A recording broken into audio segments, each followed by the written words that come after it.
Salam əziz qardaşlar, əziz izləyicilər. Xoş gördük hər birinizi.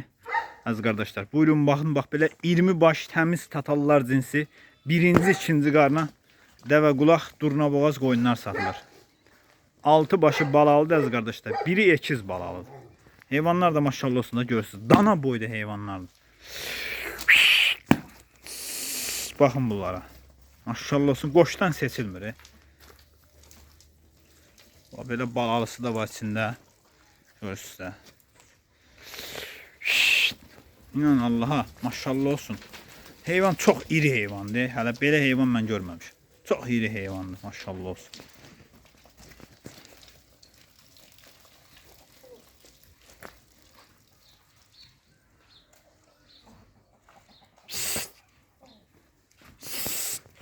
Buyurun bax.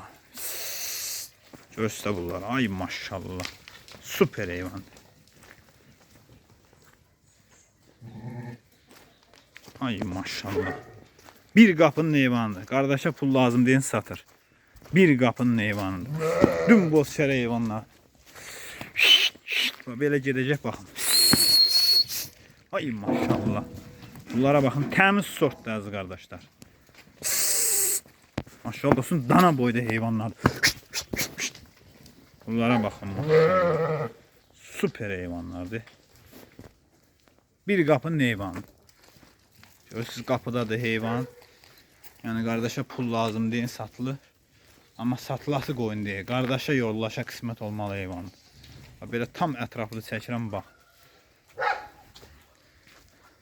İçində qoçu var, amma qoçdan seçilmir qoyun. Ona görə adım qoçu görə bilmir.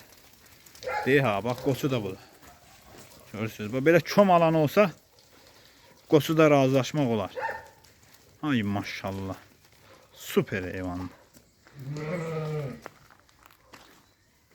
Bu iri balaların hamısı da qoçdan çıxıb. Görürsünüz də. Bir də fırlayım baxın. Kim almaq istəsə əlaqə saxlasın. Gəlsin götürsün aparsın.